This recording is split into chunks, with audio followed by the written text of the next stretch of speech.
Ladies and gentlemen, welcome. It is episode 29 of the Super Grapple Bros podcast. I hope I am right and correct with that numbering. I believe I am. It's alright, we can fix it in post. Yes, we can.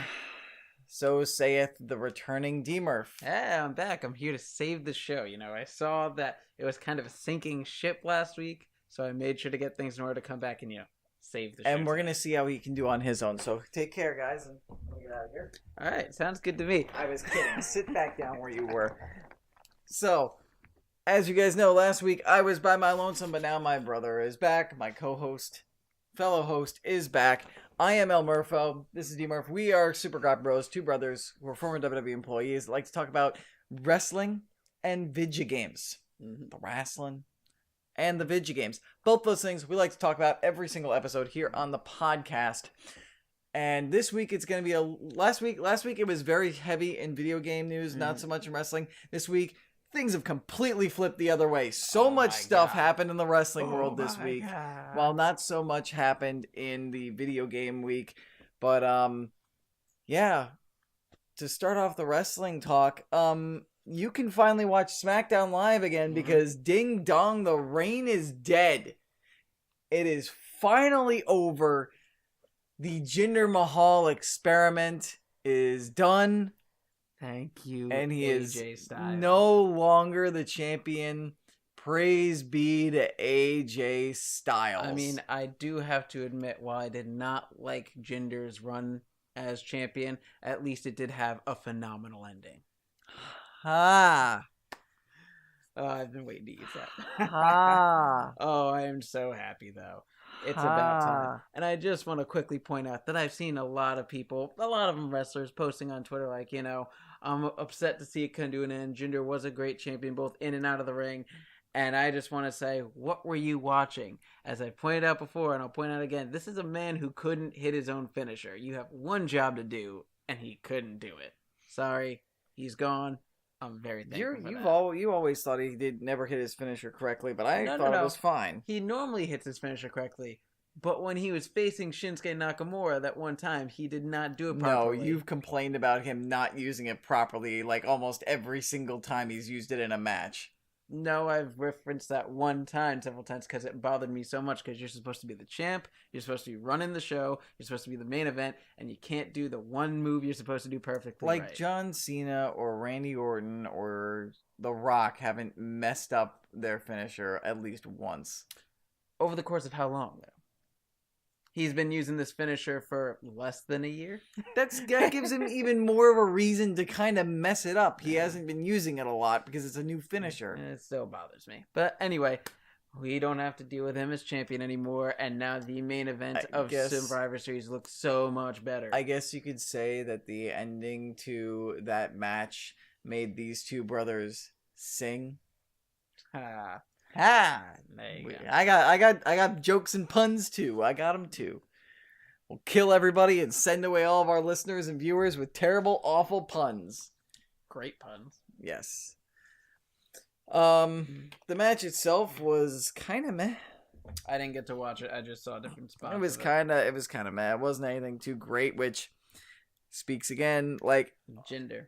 Good on Jinder for changing his look and his physique and like dedicating himself to the WWE the way that he did, and I'm sure he did everything he could and managed his responsibilities as champion. But that said, he kind of had the worst reign of all, one of the worst reigns of all time in the history of the championship. I hate to sound like a negative person, but this reign did not work out well at all. Yeah, I hated it. I couldn't stand it. I didn't like the angles. I didn't like the rivalries he was in. I didn't like the matches he was in. They were kind of matches, almost all of them. They went from to like, that was kind of good. That was good, I guess. That was okay. Yeah, I mean, I do not like his reign. I did not like it one bit, but the one thing I will give him credit to is kayfabe-wise, not that bad of a reign. I mean, kayfabe-wise, he had a better title reign than Rey Mysterio, because Rey Mysterio held the WWE title once. For like 2 hours. Yeah, and lost it to John Cena later that night. So Kayfabe-wise, not that bad of a run, especially since he won the title from a first ballot Hall of Famer, no doubt. Kayfabe-wise, Jinder Mahal is a better WWE champion than Rey Mysterio and Kane. Yeah. Which is very unfortunate. Let that sink in. Yeah. But it's over, finally. Thankfully. It has come to an end. Praise be to AJ Styles. And I loved watching the reaction of that London crowd. Oh, yeah. Because they counted 1, 2 as if they were going to count for the 3. And then, like, the 3 happened and they all reacted and they all went nuts and they were shocked. Like, it's finally over. Yeah. And the cool thing about that is the first time in, I think, over a decade that the WWE Championship has changed hands on foreign soil or on UK soil. That's the first time the WWE Championship has ever changed hands in England. Oh, wow. But it is not the first title in WWE to change hands. Well, yeah, because 24 hours before that, a WWE title changed hands. Well, I'm also referencing, singles titles and things like that. Because, I believe it was British Bulldog won the Intercontinental Championship. From Bret Hart, yep. Yeah, so. At SummerSlam 1992. But still, really cool that it happened. Mm-hmm. And speaking of what happened 24 hours before that, Dean Ambrose and Seth Rollins, The Shield, are no longer WWE Tag Team Champions. They are now former champions, and the Bar are now that's their third time. So they're now 3-time WWE Tag Team Champions. The New Day came out during their title match saying this was SmackDown Live Invasion Part 2. And so Kurt Angle was like, everybody get out here. Everybody get out here. Who do I need who's really tough and strong? Rhino, Heath Slater, you guys right behind me. Let's go. It took the whole Raw roster down to the ring, circled the ring, but it was actually meant to be a distraction. And Dean Ambrose turned around right into a brogue kick and got pinned 1, 2, 3. It happens. Mm-hmm. So now, but the good thing is that is going to set up what is strongly believed to be a Shield versus the New Day 3-on-3 tag match, which is a match I never thought would happen, and it's a matchup of two of arguably two of the greatest, if not the 2 greatest wrestling trios in the history of the business. Yeah, just kayfabe speaking, you've got the Shield, in which I don't know if they've ever lost a 3-on-3 match, and I think they may have lost 1 or 2. I think they won. I think they lost 1 or 2 to the Wyatt family when they were rivalry with the Wyatts. They won the rivalry as a whole, but I think they lost one of the matches in the rivalry. But the last 3-on-3 match that they had, it was the Shield versus Evolution. 3 people who are guaranteed to be in the Hall of Fame, and they won that. And then you've got the New Day, who are the longest reigning tag champs in WWE history. Yeah, they never lost. They never lost to Evolution when they faced. I think they faced Evolution twice. Yeah, and they won both matches. Yeah, and I think the last time it was an elimination match, and I'm pretty sure they won. It was like an elimination street fight match, or something like that. But yeah, and this is gonna be one hell of a match. And like I said to you before the show started, before this week happened, I would have come on here and be like, yeah, I'm getting pretty excited for Survivor Series. It's coming up. Now, I'm really excited for that weekend. Because, just those 2 things that have happened in general, 3 matches we're getting at Survivor Series now are the Bar versus the Usos, which is going to be a hell of a match. It'll be good. The Shield versus the New Day, which will be a hell of a match. And Brock Lesnar versus AJ Styles, which is going to be a hell of a lot better than Brock Lesnar versus Jinder Mahal. The only 2 Gaijin to ever hold the IWGP World Heavyweight Championship will be facing off against each other. Universal Champion versus WWE Champion in a never-before-seen dream match at Survivor Series. Yep. It's going to be good. Which, when you think about it, do you think this was the plan for WWE all along? Do you really think that, they were going to have Jinder go in there? Because look at what you got. It's we've got AJ on one side. We always talk about how AJ and Brock are the only 2 Americans or foreigners to ever hold the IWGP World Heavyweight Championship. Like, we've got an opportunity to finally put them in a match together. Why wouldn't we do it? Why wouldn't we pull the trigger on this? Well, and just keep the title on Jinder? I mean, apparently the India tour is coming up right after Survivor Series. Exactly. So that's why I thought they were going to have him hold it. I thought it was going to be he was going to hold the title through the India tour and then lose to AJ Styles. Mm-hmm. And that the basic idea of the match between him and Brock Lesnar was more or less going to be him getting beat down, having the Singh brothers give him advantage to get a little bit of offense, but mostly having the match last longer than it should because of the Singh brothers' involvement, but Brock ultimately winning. Mm-hmm. And it being an interesting idea for a match. But I am so glad that they've gone with this. And now for India, they could still do AJ Styles versus Jinder Mahal. There's a belief that the reason for the title transition and the reason why WWE pulled the trigger on AJ is the fact that ticket sales were down for the India tour or whatever, or for Survivor Series and whatever, and so they needed to bump that up. And it's also believed that maybe they'll have Jinder win the title back in his home country. Who knows, maybe AJ will win it again in another rematch on SmackDown after that. Mm-hmm. But it's believed that Jinder might go into that tour not as a champion, just so he could win a championship in India. And that would make Jinder Mahal a 2-time WWE champion, and I don't think I'm okay with that. I'm not okay with that, but the idea I'm all right with, because that's exactly what they did with Samoa Joe and Shinsuke Nakamura in NXT. Where Joe lost the title to Nakamura, then Nakamura lost the title to Joe, and then when they were on tour doing live events overseas, they had Nakamura win the title back when they went to Japan. That was when they did Beast in the East, wasn't it? Or no, that was Balor. That was Balor and Owens and Beast in the East. Mm-hmm. And then after that, they had a rematch for the title in the steel cage in Australia, which Shinsuke won. But yeah, I mean, it makes sense. I can understand it. I mean, it'd be good publicity for them for India, but I mean, I feel like part of the reason they may have done it as well is because, I mean, ticket sales for SmackDown in general have been low. Mm-hmm. Well, that's what happens when you put the title on a guy without any build whatsoever, and you've got talent like Kevin Owens, AJ Styles, Shinsuke Nakamura, Sami Zayn, Bobby Roode, Dolph Ziggler, and I would even say Rusev, and I would even say Baron Corbin. Speaking of Rusev, happy Rusev Day, everyone. Rusev Day? Yeah, Rusev Day. It's Rusev Day today. 11/10? Every day is Rusev Day. You didn't know that? Damn it. You're playing into the gimmick. It's Rusev Day. I love Rusev Day. What? What's wrong with Rusev SmackDown Day? Live wasn't Rusev Day. Well, it was. It just didn't work out the way he wanted. Rusev did not end up on the Survivor Series team, which actually we do have the full Survivor Series team for the, I believe, for both teams, right? Both teams, yeah. We're not missing one on SmackDown anymore? No, we discussed this beforehand. Yes, we did. Yeah. So on Raw, they sealed the final 3 members of the team, where it was Finn Balor and Samoa Joe for Team Raw, as well as Kurt Angle's son, Jason Jordan, which, yeah, as a lot of people pointed out, Kane has come back and destroyed people left and right, is not on Team Raw. Jason Jordan wins a guitar on a pole match against Elias Sampson, put on Team Raw.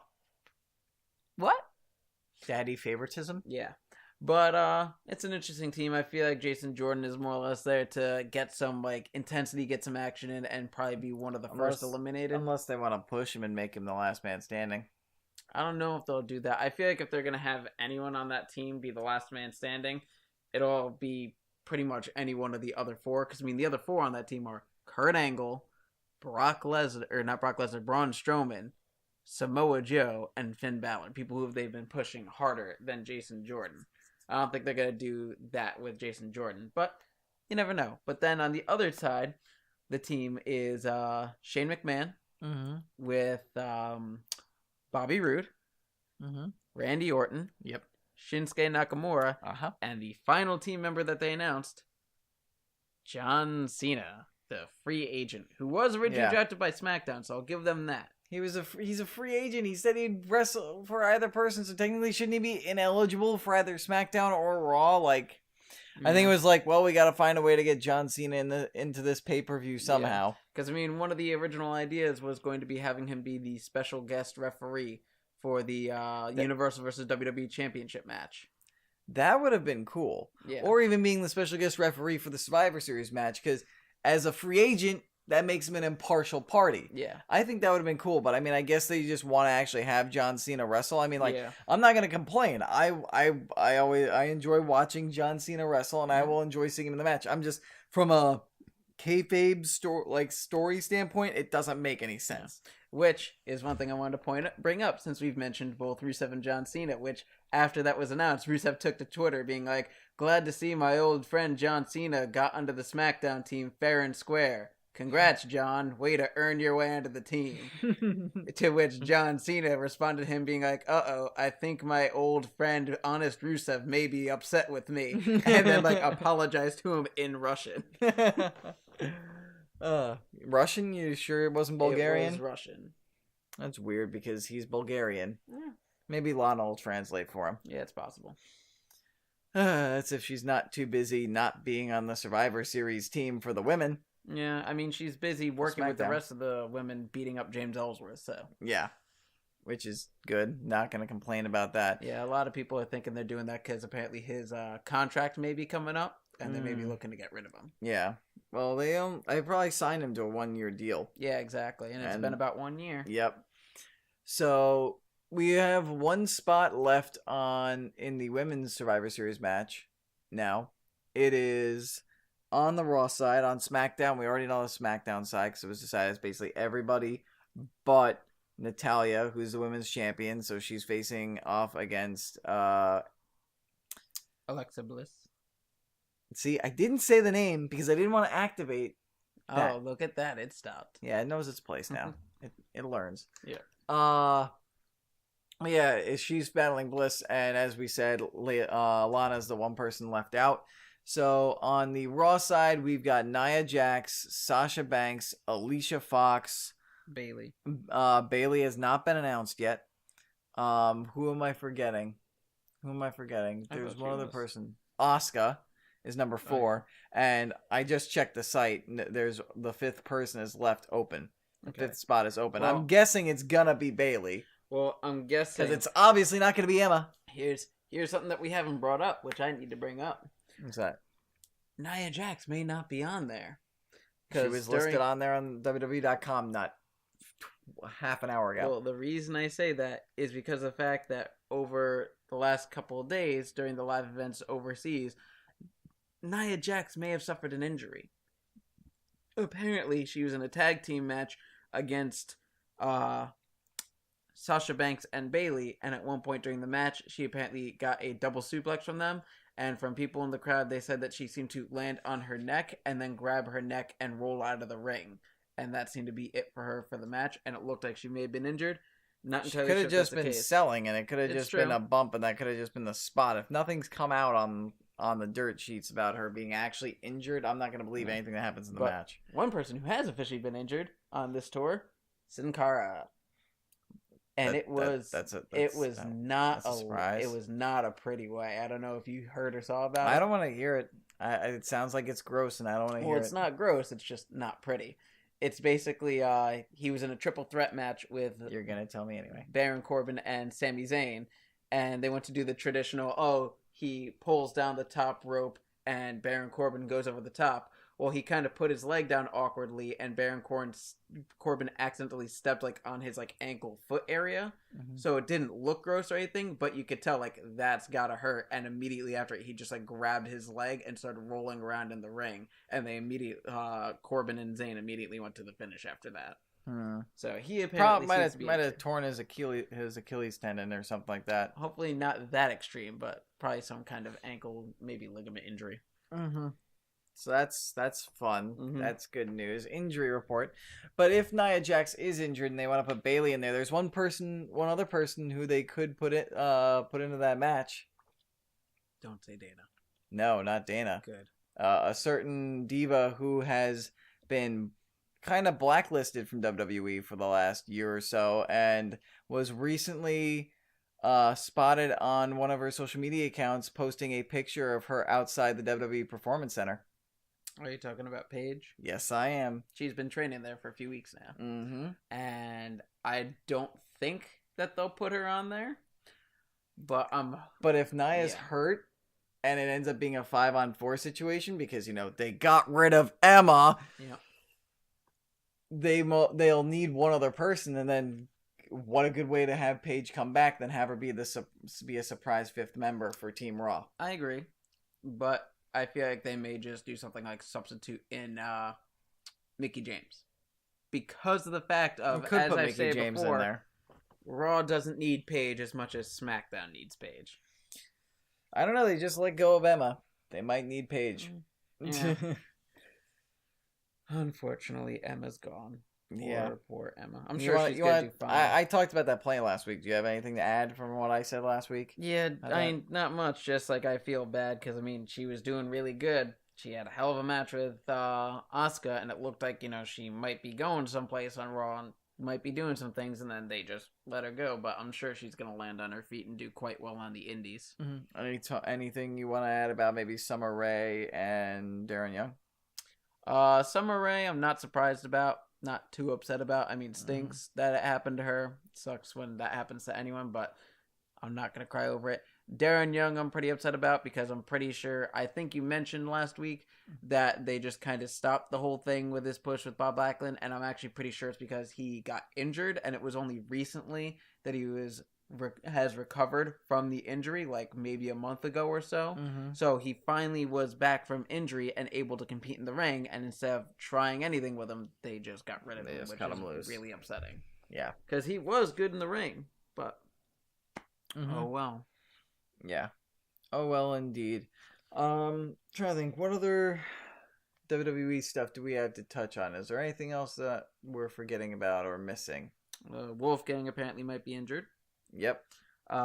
One thing I'm very excited about, but also somewhat angry about, is WWE has announced that at TakeOver War Games, they are going to be having a UK title event in which Pete Dunne will be defending his United Kingdom Championship against Johnny Gargano. Which is awesome. Yes, which, as I made point on Twitter, this has a potential to be a Match of the Year candidate. Mm-hmm. I am so excited for that match, but apparently it's going to be a dark match. A dark match or a pre-show match? They said dark match. I'm really hoping it's going to be more of a pre-show and it'll be on NXT the following week, but we'll have to wait and see. Yeah. Speaking of Peter Dunne, that was a big news that we forgot to mention from Raw, is that Pete Dunne made his debut by kicking the living crap out of Enzo Amore. And I am very happy about that. Which was great. And apparently, one of his home feds that he worked out of for the most part in England, sent a goodbye message to him or a congratulations message. So it seems like he might be full time on the full roster, on the main roster now. That would be great with WWE. Especially if they start getting more UK guys involved. You know where the UK guys are going, right? As of right now, a good amount of them have gone to 205 Live. Which I had to point out quickly. Wolfgang made one hell of a hilarious tweet in regards to that. What? Because if you didn't notice, pretty much all the guys that showed up on 205 Live are 205 pounds or less. Mm-hmm. And Wolfgang just tweeted as soon as that happened, being like, unfortunately, I didn't get the invitation to 255 Live. Hopefully next time. Oh, God. 205 Live is now going to be the Cruiserweight and UK show, it seems like. I'm hoping that's not the case. I'm hoping UK guys will get more of a showcase somewhere else. But, at least they're getting on regular TV, and I'll get to see Pete Dunne and Tyler Bate and Trent Seven and Wolfgang and Mark Andrews and Joseph Connors and all of them. Yeah, hopefully I'll get to see more of them. Mostly Pete Dunne and Mustache Mountain. And spoilers for next week. Next week there's going to be an invasion on 205 Live of all the contestants from the Mae Young Classic. It's just going to be the tournament people. All the people from the network tournaments all on one show. Okay. I don't mind that happening. You say okay, but look what happened to the Cruiserweights. I understand that, but they don't have their own show yet, and it's just them making an appearance, and I'm hoping this is mostly an idea of, hey, get to know these people. They're going to be showing up in hopefully other ways than just Get to know 205 these Live. people by watching our network show that almost nobody watches. Hey, more and more people are watching it because of Enzo, and if I gotta be honest, Is that actually true? That's an Like, actual are there fact, numbers yeah. to back it up? yeah, that's the reason why Enzo main evented Raw 3 weeks in a row, because the fact of him going over to 205 Live made the It's numbers actually increasing jump. ratings. Oh yeah. Wow. Good for Enzo. Hey, realest champ in the room, and from what I've seen Bada of boom. 205 Live, he's doing a great job as a heel and as a heel champion on there. And I didn't get to watch it this week, but especially with the UK division going on, I'm starting to watch 205 Live. It's Wow. happening. Wow. That's a thing to say. But, I mean, hey, they got a lot of great talent on there. Why not? Yeah. And so that was it that happened in the WWE world. But that's not all for the wrestling news. Oh, no. Because probably the biggest news in wrestling this week, yes, bigger than Jinder Mahal's title reign being taken, is the fact that that guy Josh, also known as the Yeti, who won Tough Enough, was also released from WWE. That's the big news you're going to bring up, right? Because that did happen. He was released like a year ago, wasn't No, he? he was released this week, and a lot of people went, wait, he was still there? Yeah. Yep, he was released. So pretty much earlier this everybody week. from Tough Enough about 2 years ago is now gone. Yep, Well, except for Patrick Clark. true.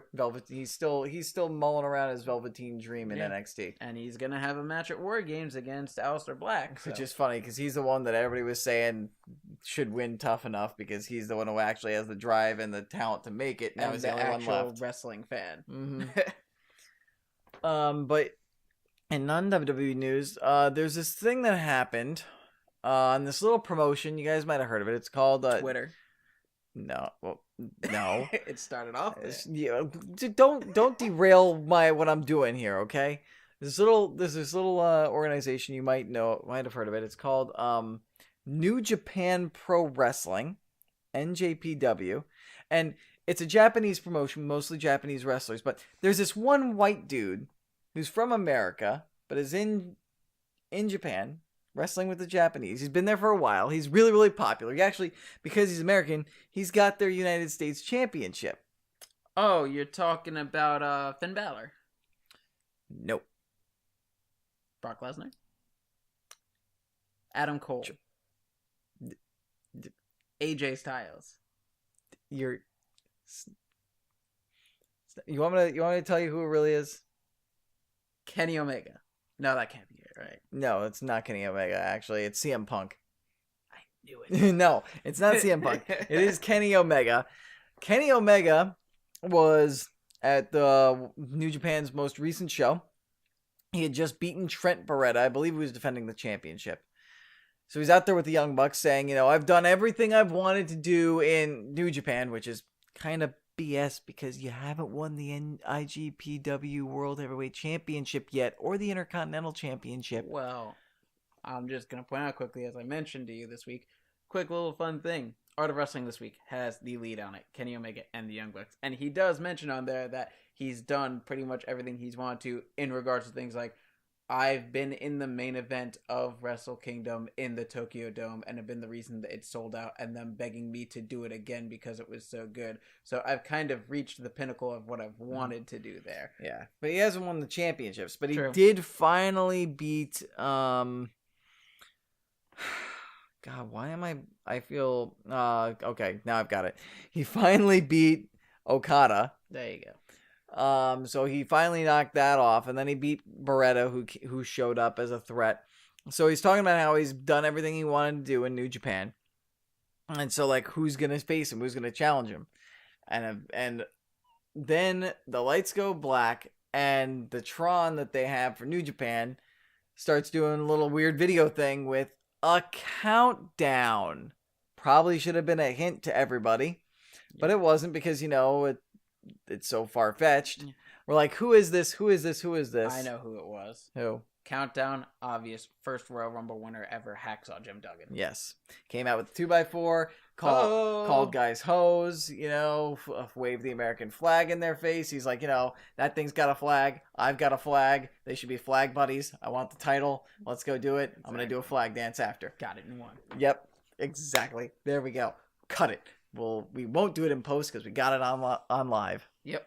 Sweet. All right, let's move All right, on. that's the show, right? Yeah. Okay. Thank you But for anyway, tuning in. anyway, no.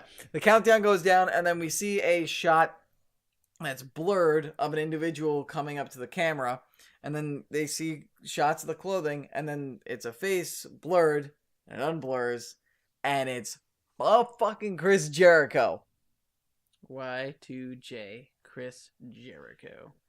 My God. We're getting it. Chris Jericho appearing on New Japan. The first time he's appeared anywhere but WWE since 1999, since he was with WCW back in the Attitude Era. Mm-hmm. And he challenges Omega to a match for the United States Championship at Wrestle Kingdom 12 in January. Mm-hmm. Bombshell. It's insane. And Omega, after the vignette in which Jericho calls Omega a bitch. Ooh. And like holds up a piece of paper out with him, tears it up, says like, everybody claims to be the best. All these people he mentions, like CM Punk and Shawn Michaels and whatnot. And he's like, they're all gone, but I'm still here, so I'm the best. So you got to prove yourself against me. Omega accepts. And might I just add how great Omega's Japanese is, which honestly it makes sense because Omega's been in Japan for a while and he's a huge fan of Japanese culture. He loves video games, loves anime, loves all that stuff. He lives there now too. Yeah, and he lives there. But it's a thing. It's happening. It's insane. Chris Jericho is going to be wrestling in a place that isn't WWE for the longest time, and it was believed that he might be under contract for WWE, but he's not. So the question now asks, like, has New Japan become the new WCW? And has Chris Jericho opened up the door for former WWE stars to start appearing in New Japan and ROH and elevating them to something that could actually potentially rival the WWE? Yeah. Or create these dream matches that normally would only happen in WWE since, the Attitude Era ended, now be happening in New Japan and ROH. Oh my God. I'm just so excited for it. But there's also this one other thing, which I've got a crazy theory, which may not be true, but I just want to put it out there. You make your own decisions. Vince McMahon, though Jericho's not under WWE contract, Vince McMahon did post a happy birthday. Congratulations to Jericho on Twitter, which, yes, Vince McMahon's account is not probably fully run by Vince McMahon. The social media team probably sometimes makes tweets for him. But I know for a fact, having been an employee there, and working right next to the social media team, if, what Jericho did caused him to run afoul with the boss, that tweet would not have gone out. Oh, yeah. Without a doubt. So my thought is, he's still on good terms with WWE. What if he's not under contract, but WWE was like, go do this thing while you're not contracted with us in New Japan with Kenny Omega. Treat it as maybe a tryout for Omega. Report back to us and see if you can woo Omega to come to us. Yeah. And sign with us when his contract's up, because I believe his contract's up at the after Wrestle Kingdom this year.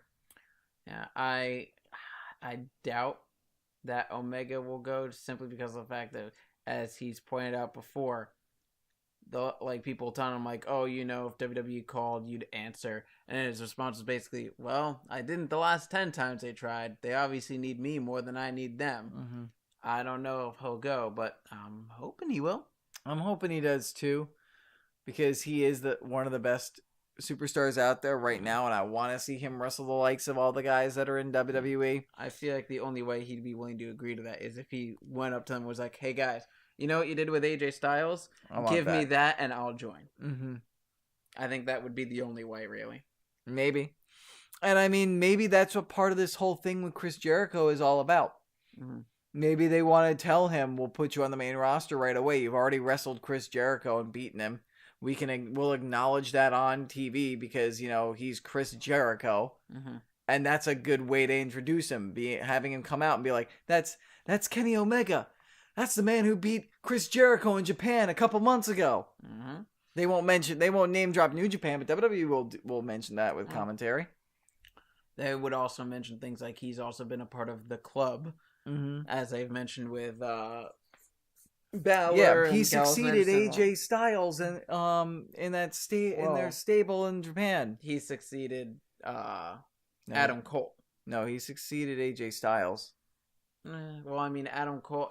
It's weird because they considered the leaders Finn Balor, as in with how they've said online, like Young Bucks and stuff. That it was basically Finn Balor, then AJ, then Adam Cole, now Cody, as leaders of the Bullet Club. Technically, because the Young Bucks and Kenny Omega are part of the Elite, which is like a part of the Bullet Club, but it's meant to be above the Bullet Club. Yeah, and it's also their own thing that they could do that Gato doesn't have control over. Technically, Omega's been the leader of the Bullet Club ever since AJ was kicked out. Yeah, I mean, it's been argued, but regardless, big strong member of the Bullet Club and everything. But I mean, he's the one who kicked AJ Styles out of the Bullet Club anyway. True. He and the Young Bucks. But one thing that is a counter argument that I will point out to you that a lot of other people are thinking, and this is kind of going to be a promo for it. Chris Jericho is going to be doing a Rock and Wrestling Rager on the Sea. It's a cruise he is financially funding himself.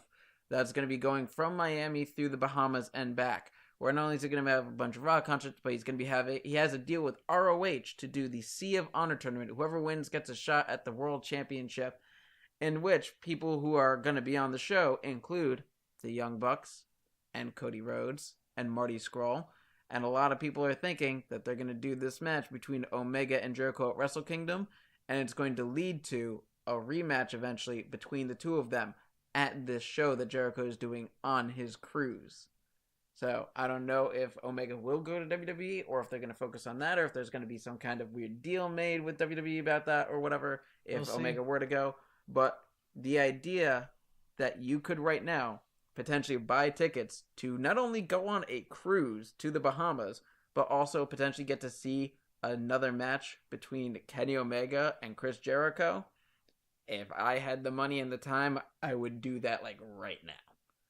I mean, getting to see people like Cody Rhodes and the Young Bucks and Marty Scurll and Kenny Omega and Chris Jericho. That's probably an expensive as hell cruise. I'm not entirely sure. I think it's cheaper than a lot of other cruises. That's weird. Yeah, but I mean, I'm not entirely sure. I haven't looked into the pricing, but from what I've heard, like it's still expensive, but not like thousands of dollars a night expensive like other cruises can be. Okay. But yeah, I mean, they're also going to have people like Jim Ross on the ship. So, I mean, cool. It's going to be packed. Cool. But yeah, Kenny Omega and Chris Jericho.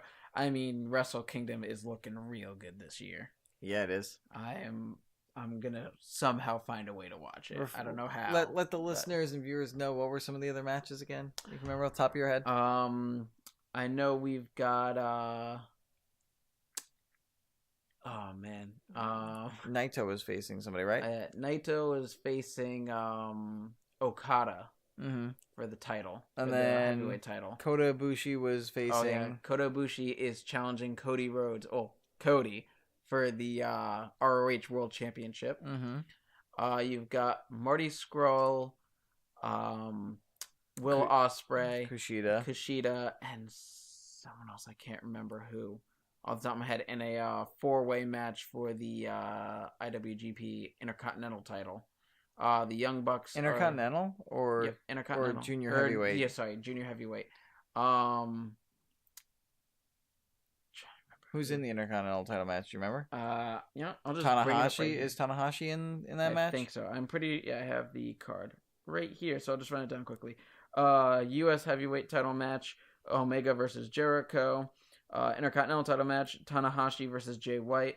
Junior heavyweight title match is Marty Scurll versus Will Ospreay versus Kushida versus Takahashi. Junior tag title match, Yo and Sho versus the Young Bucks.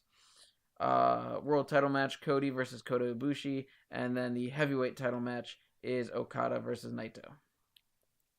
Nice. Okada versus Naito should be sick. Yeah, that card is That's stacked. Off the charts. That's It's gonna be so good. I love Wrestle Kingdom. I've been watching it every year since I think 9. It's for the last like 4 years now. Yeah. Love it. It's one of my favorite shows excited. every single year. I don't really get a chance to watch much New Japan, if any, but I always try to make sure that I watch Wrestle Kingdom every year. Yeah. But it's gonna be insane if you get the chance. Tune in and watch it. Mm-hmm. And I believe that's gonna do it for all of our wrestling discussion for the week, unless there's anything I might be forgetting about. Joey Ryan and Candice LeRae, World's Cutest Tag Team, have a C-3PO and R2-D2 outfit.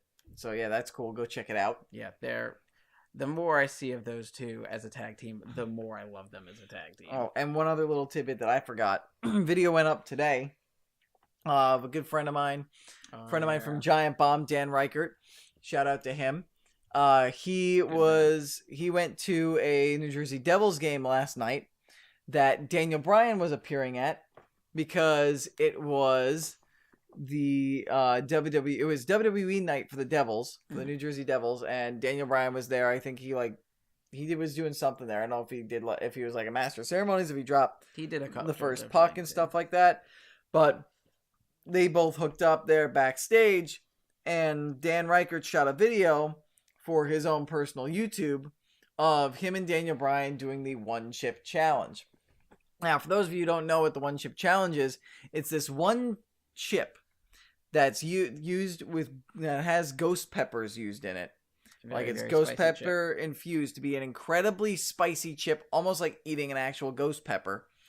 And it comes in its own little coffin case, and it's just the one chip. Now, Ellen DeGeneres, I think, has tried it. Dan mentioned that. I think Shaquille O'Neal tried it, and like that video is also hilarious because he starts talking big and bad, and then he starts licking it, like he popping his lips and stuff like that, and he starts asking for milk and stuff, and he starts coughing. Because it's hilarious. Right after he eats it, he's like, "You don't know, I'm from the streets. Like this is nothing to me." And then like it's freaking hilarious. Anyway, I'm digressing. Mm-hmm. Back to the subject at hand. I'm gonna pull myself back like a fishing rod, like a fish that strands. Like the virtual reality version of Final Fantasy 15. Technically, yes. Why that though? Because I felt like it. Yeah, okay. Saving the show, folks. So I guess, God, why am I blanking? Wow, I'm blanking on the main character of Final Fantasy 15. I feel bad now because I've put like 100 hours into that game. Way to go. I can't. Well, I remember everybody else in the party. I remember Ignis, Prompto, and Gladiolus. Just not the most. But for some reason, I can't remember the name of the main character. God damn it. Yeah, I mean, it's like how DX had, Shawn Michaels, Road Dogg, Billy Gunn, X-Pac, Chyna, and what's his name? I would have done it the other way around. Like, Shawn Michaels is the star of DX, not Triple H. I mean, Triple H was teamed with him, and then Shawn Michaels went bye-bye, and then Triple H was the star for a while. Oh, so wait, you're trying to think of the name of the star of Generation X? Yeah. Rick Rude. It's true, yeah. Oh, wait, okay. No, I got it. Midian. Oh, God, freaking Midian. God, I think one of my favorite gimmicks, just because of how funny it was Naked Midian. Naked Midian. Just dancing with that fanny pack on. Yep. Okay, we digressed way too far. All right, let's get back to this. So anyway, Dan Reichert and Daniel Bryan each eat the chip together. Dan Reichert had already done it once before for a charity stream this weekend, so Dan lets Mr. Bryan aware of the challenge. And Daniel Bryan's like, okay, I'll try it. So they eat it at the same time, and Daniel Bryan's just straight no-selling it. Just sitting there like...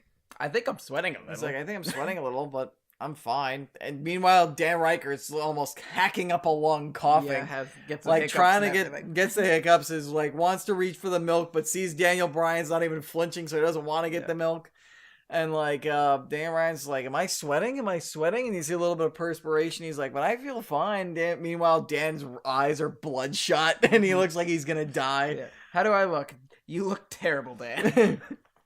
And then Daniel Bryan, just to like send the point home, just to add insult to injury, gets up on the table and does a cartwheel across the table, and then stands over Dan Reichert and points out to Dan Reichert's bald spot. Yep.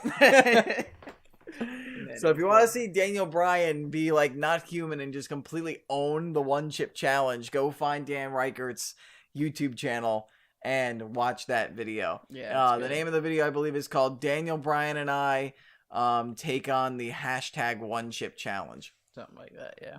So there is one other wrestling related thing that I realized that we did not mention. Oh, you just ruined it because that was a perfect transition. Because Dan Reichert works for Giant Bomb and video games. You messed my segue up. But this is important though.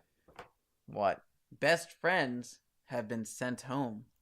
Oh yeah. Apparently Kevin Owens and Sami Zayn did a no, and they pulled a Tyler Breeze. Yeah, basically.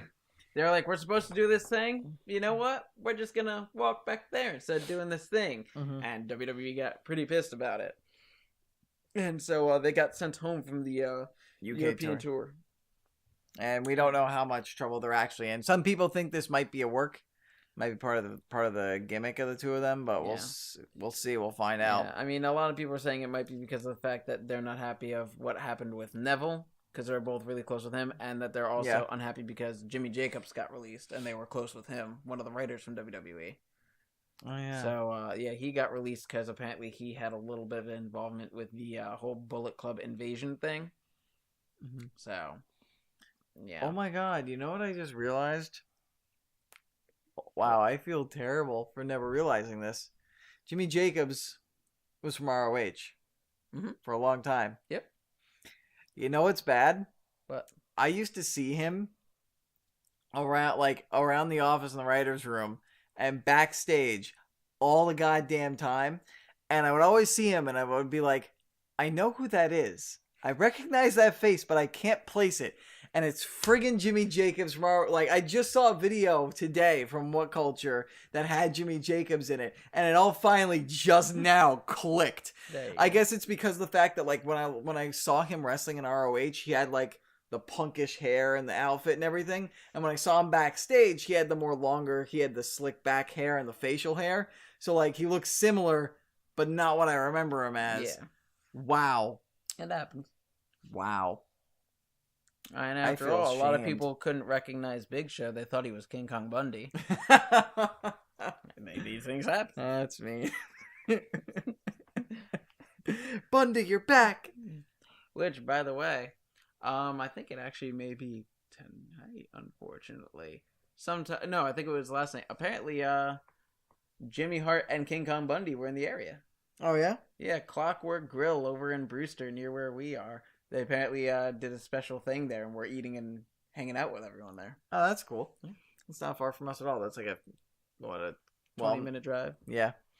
Yeah, Kevin Owens, Sami Zayn. It's unfortunate. One thing I want to point out quickly that I'm kind of hoping for, though, since they both lost their matches and weren't on Team SmackDown, I'm kind of hoping that they get involved in that match and cost SmackDown the match. Maybe. They could do it. Because, they got a bit of a feud going on with the team Shane captain. O'Mac. So. Yeah, but at the same time, Miz isn't involved in any matches, and he is not on Team Raw, and he's got issues with Kurt Angle. He's facing Baron Corbin. Oh, yeah, that's right. He's still got issues. He's still got issues with Kurt Angle, though. True. So but he's got plans that night. Those two ain't. But he's also got lackeys. True. But anyway. So, after you derailed my wonderful, perfect transition, you're welcome. We're going to switch over to video game news. And let's start off with the fact that talked about Call of Duty World War II releasing last week.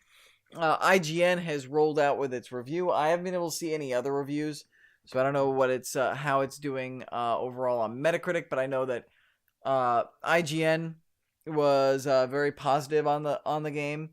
They gave it an 8.0, which is not amazing. But they said the storyline is really good.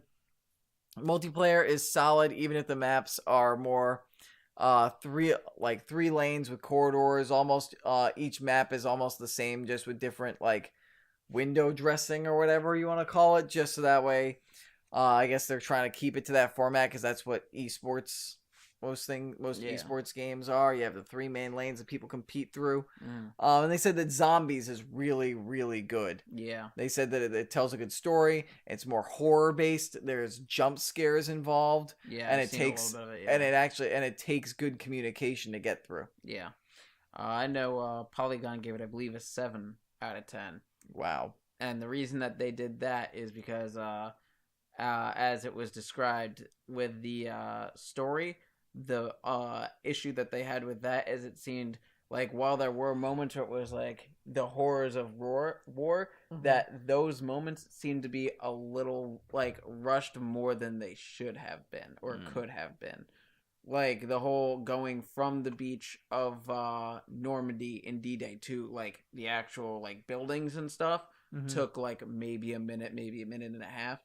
And in reality, that's not what happened. So they didn't take their time and dwell on like actually trying to get off the beaches and everything. Yeah, I mean, because that's what they did with Call of Duty 2. Yeah, the original Call of Duty 2, when you're with the big red one, the Army Rangers or whatever it is, where you had to scale the cliffs and like you had to spend time like navigating from different parts of the beach, different bunkers. You had to take out like or different like trenches in the sand. You had to take out bunkers on the beach level. Then you had to climb and scale the cliffs. Then you had to fight through the trenches on top of the cliffs to take out the bunkers that had the machine gun fire that was wailing on your men. Then you had to after that you made your way to the village back behind that line, and you had to clear out the Germans in that town, and then you had to fight off a German counterattack, and then after that you had to finally fight your way to the mortar guns that were like firing shells onto the beaches, and then take those out, and then you finally ended the mission. Yeah.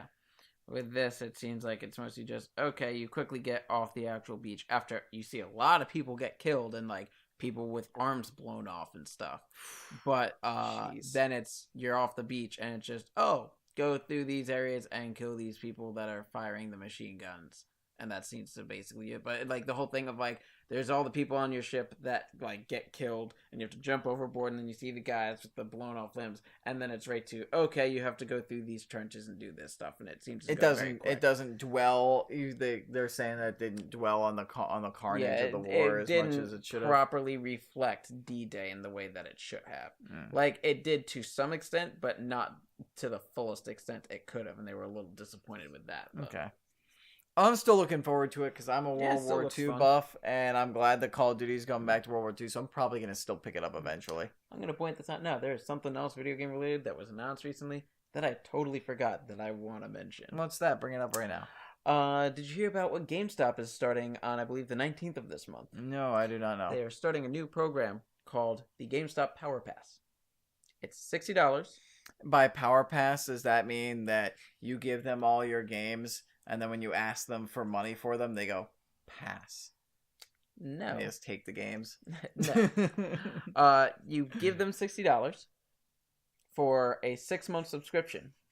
During that time, you can rent out any used games at all they have in stock. So, like, let's say I were to get it when it first comes out, and I see a used copy of Assassin's Creed Origins on the shelf, brand new game, I can rent that out for however long. I can bring it back in, switch out for another used game, and so on and so forth. So basically, they've made themselves like Blockbuster. Kind of. Except at the end of the 6-month period, you could pick one out of all the games that you have rented out and keep it for the cost of it. Well, I mean, when you think about it, like, you're basically letting people take used games that they're probably not selling right now because of the rise in digital sales, and you normally sell, so you're giving them the service, and you normally sell the used games for anywhere from like $15 to $40 depending on how used they are. So you're making your money back, and you're just letting them play games that you're not selling in the first place. Yeah, and then at the end they still move them because people still take a copy of a game at the end of it. Yeah. And like I said, it's every 6 months. Mm-hmm. So you do it twice a year. That's an extra $120 a year that you get off the used games that you might not normally get from these people. Mm-hmm. I don't know if I would sign up for it, but it's a good idea. I think it'll work. I personally am looking to sign up for it because of the fact of I want to play a bunch of different games that are coming out, and I am too poor to buy those games. Okay, so when you sign up, I'm gonna go there and give them your name and your number, so that way I can just rent and use games off of your thing. It doesn't work that way. Yeah, it does. Because when I sign up, I take a game then, and you can't rent out any game until I return that. And whenever I return a game, I'm immediately taking a game out. No, you won't. Yep. No, you won't. Yep. No, you won't. All right, well, then I'll come here and just start stealing all the new games you buy. You mean like games that I've owned that are new that I haven't opened, like Rise of the Tomb Raider and Watch Dogs 2 and Dishonored 2? I mean games like if you eventually buy things like Assassin's Creed Origins, or you buy any nice new games for your PC, I might just take your PC. No, you're not taking my PC. I offered you the parts of my old PC and you turned it down, so you know what? Yeah, now. You're not getting my new PC. Anyway, new cool thing that they're doing at GameStop. I'm hoping to get it because it's going to be a way for someone who does not get that much money to be able to play these games at a cheaper rate than it normally would be of $60 per game. Okay. And then I'm going to let you keep talking because it's time to transition over to Overwatch news. Yeah! I know you guys miss me doing it because this guy here last week didn't watch the short animated video for Reinhardt. Reinhardt. I watched everything else. You know, I have a limited time to watch stuff. You didn't watch that. I didn't have time to watch And that, all right? It was so cool. I'm sure it was. All their shorts are really, really good. I just didn't have the time to watch it. Just pointed so out, though. shoot me. Not literally. Don't take that seriously. Fine. You know, they'd miss their champ. Eh. The people would be without their champ. People need to be with their champ for at least another 2 weeks. Well, I mean, it'll be a lot longer. Some people were saying the same thing about Jinder Mahal, when in reality, a lot of people wanted the champ to go. Are you equating me to Jinder Mahal? I'm not saying anything. You're saying that. I'm gonna throat strike you, just right in the Adam's apple. Oh wait, no, I'm sorry, I forgot you don't have that because you're a woman. Because you made a joke. Anyway. So they have this short film called Crusader, where the entire idea of it is Reinhardt, when he's a part of a group called the Crusaders, where they're more or less defending different parts of Germany, such as Eichenwald from the Omnics, and his kind of superior older man in the organization is talking about how he's going to be leaving the organization to join Overwatch and has a special Overwatch coin with him. Reinhardt's calling him a fool, more or less, saying that you're going to miss out on all the fun here. And then there's an attack. And Reinhardt goes into battle without his helmet, first showing that he's, overconfident and cocky and everything. They're doing their job. And then a OR-15 drops. And he decides that he's going to charge in and try to take it out himself. And then others drop in. And it almost turns into a massacre. And his superior is able to save the day. But Reinhardt still gets the scar over his eye, which makes his eye unusable. Blind in the one eye, more or less. And it gets to a point where his superior more or less sacrifices his life. So that way Reinhardt can survive and help his men. And basically tells him to stop being so cocky and to do what is needed to bring peace to the world and do better for the world. And that's apparently what led Reinhardt to joining Overwatch. And if you've played the map Eichenwald in Overwatch, at the very end of the path, there is a corpse just lying in a throne that's covered in moss. That is Reinhardt's superior who passed away, and that's where he passed away. And the end of the video is Reinhardt standing there with someone telling him that he shouldn't do anything with Overwatch anymore after everything that's happened, and looking at the coin saying, no, you don't understand. This is why I have to do it. And put the coin back with the guy. And it was really cool. And that's what that Crusader skin that's going to be coming for Reinhardt is based on. That's what he looked like in the video. And it was super cool, and I'm really excited for it. Nice. Very nice. And another quick thing I'm going to point out in Overwatch news, for those of you who have not played Overwatch, now is your chance. If you're listening to this on this weekend, right now we're recording on November 10th. This weekend, you can play Overwatch for free for the weekend. So if you've never gotten to try it, you want to try it, you like our little Overwatch news we do here, now's your chance to do it without it costing you a dime. See if you really like it, whatever. And there you go. Yes. So that's our Overwatch news for the week. Yes, and transitioning out of the Overwatch news to other video game news, big story this week is that EA which was working with Respawn Entertainment to create the Titanfall games, has officially bought Respawn Entertainment for $455 million. And it's interesting that Respawn allowed itself to get bought after everything that happened when they were Infinity Ward with Activision, and the fact that being under control under Activision basically left them being like basically slaves to the Call of Duty franchise. Now they've sold themselves to EA, and who knows if they'll end up in the same situation except with Titanfall. EA has already announced that the third Titanfall is in the works. Mm-hmm. So, interesting development. Yeah, I'm not surprised because it's a lot of money. Yeah, I mean, good for EA because they bought themselves like a lot of really good developers, a really strong development team. And I mean, I would make the joke in saying, well, they're going to end up, getting their games canceled and removed just like Visceral, but Respawn's fine because they make multiplayer games, and that's all that EA seems to care about now is multiplayer games. They're going to do Titanfall 2, and then they're going to be thrown on this new Star Wars project that's supposed to be Destiny-like, and they're going to be like, you don't have a choice about it, and they're going to be like, sad. Well, I think they're already working on a separate Star Wars game after the next Titanfall. Yeah. So, that's that news. I'm trying to think. What else did we have on the docket? I believe you had brought up one or two other things, didn't you? Yeah, the Xbox One X came out to a mild reaction. The Xbox One X is out. Yeah, people were like, hey, it's out, and now you could do the same things you did before, but in 4K. But not a lot of people have 4K TVs nowadays, and anything 4K that the Xbox One X can do, the PS4 Pro can do just about the same. It's the most powerful console ever by I think a little bit maybe. Yeah. And and technically if you want to do 4K right, you get a PC because apparently the Xbox One X along with the PS4 for a lot of games is not capable of doing 4K or even 2K or even 1440p in 60 frames per second. Yeah. And I think if I've learned anything over the last year or so in gaming is that I believe it's not really 4K that matters so much to making a game beautiful. I think that jump from 30 to 60 frames in the frame rate is crucial. The frame rate going from 60 up even more, the higher frame rates of over 100 or 200 or stuff like that, that's really nice. But you don't really see as much of a jump from 60 to those numbers, but you see a huge jump in quality from 30 to 60. Yeah. And I think that's what really matters more than resolution. And the problem is I feel like this revelation, or this became a consent amongst gamers that is what's being favored. That happened after the Xbox One X and the PS4 were being made and about ready to release, and it was too late. And now you've got consoles that favor resolution over frame rate, but now I feel now gamers are gravitating more towards frame rate over resolution. Yeah, exactly.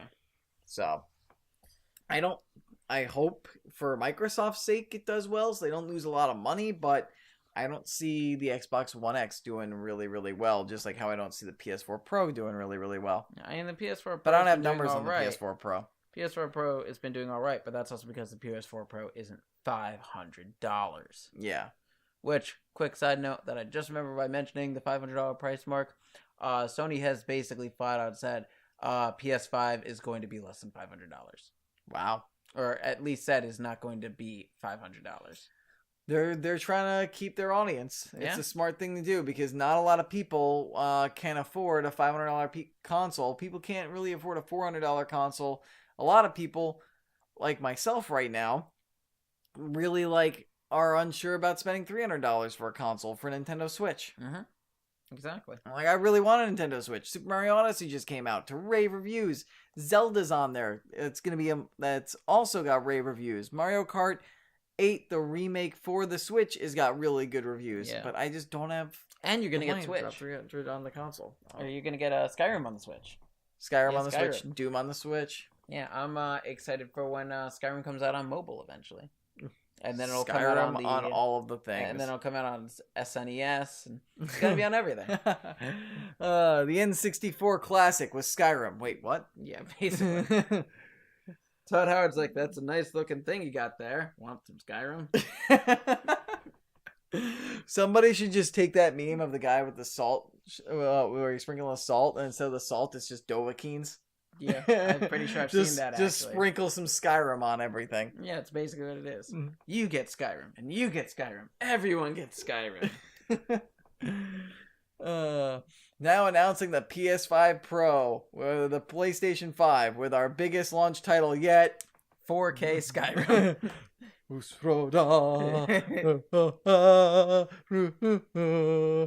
This time you can really see the Slim Jims in the hands of the Macho Man Randy Savage Dragons.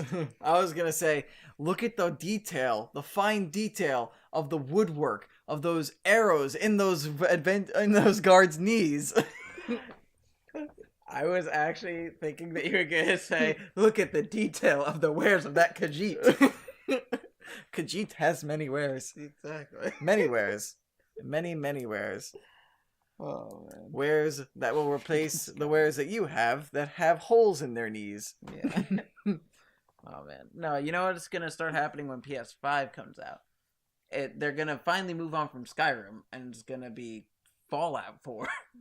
Everything. Oh, maybe. You've got Skyrim on your system. Now we bring you Fallout on your system. Come on, just give us new games. Well, I think they're working on Elder Scrolls 6 now. They're basically, last I heard was, it's basically they're talking about it and they're coming up with the ideas for it, but they're not actually making the game. I've heard rumors that Elder Scrolls 6 might actually involve like all of Cyrodiil. Of Cyrodiil.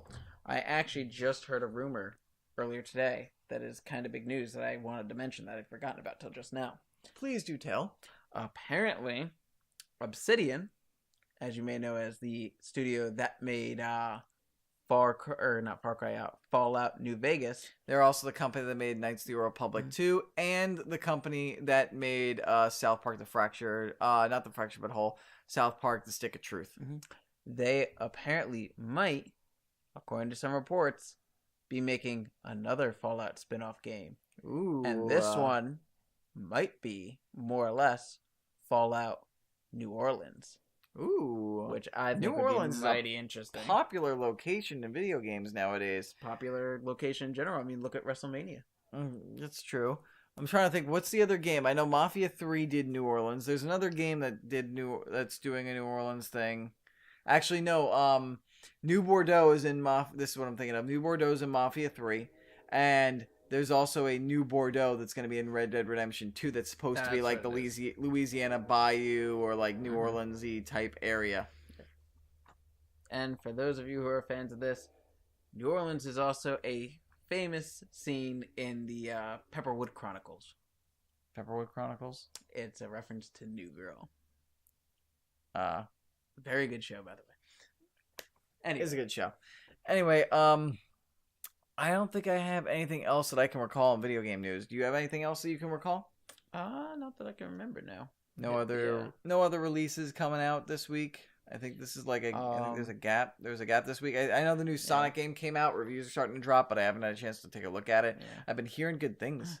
That like there's actually finally a good Sonic game coming out. Yeah. The only other thing I could think of is new faction rallies for Destiny 2 just started. And I started up on that. Oh, you had also mentioned that apparently the PUBG creators are working on a new game. Yeah, I haven't heard much of it, Blue but Hole. apparently it's gonna be, the idea of it is apparently a steampunk MMO. So, Which I am all for. yeah, sounds interesting. All the more steampunk. Give us all of the steampunk. Every single bit of the steampunk. You think Becky Lynch is gonna get a cameo? Whoa. Whoa. Whoa.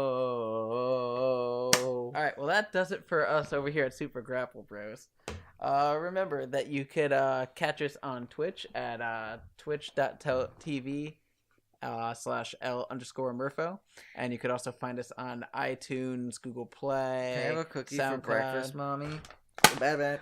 iTunes, Google Play, SoundCloud at Super Grapple Bros. If you have any questions or topics of discussion, you could reach us at supergrapplebros@gmail.com. And you could also send us any ideas that you have for trivia questions. If you want to get a hold of us personally, I'm on Twitter. Jerry's everywhere. You can reach me on Twitter at DMurph_42, and you can reach this guy at the Daniel Bryan. Close. Undertaker. Closer. 69 Suck It. Closer. Straight Edge Society. You can reach him at L_Murpho on Twitter.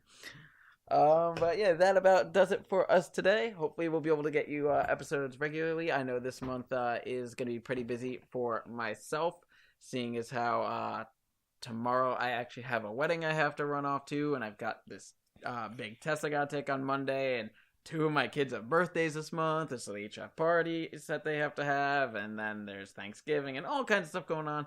Should be able to work out things, but it's going to be a little bit hectic this month. Anything else you want to add? What happened? Nothing. Anything else you want to add? We're ending the show. Oh, nothing. Okay. All right, so that does it this week. And I guess we'll catch you guys hopefully next week. Yes, we'll catch you guys in the next episode. We'll be talking about Survivor Series then, and NXT. Yes, we'll be doing NXT and Survivor Series previews next week, predictions, and we'll see if I'll be able to, be and still longest reigning, only 2-time champ, predictions champ for now, yeah. But forever. It'll be interesting. Good shows, and we will catch you guys then. All right, guys. Until we see you again, peace. Peace. Deuces. Shut up and sit down.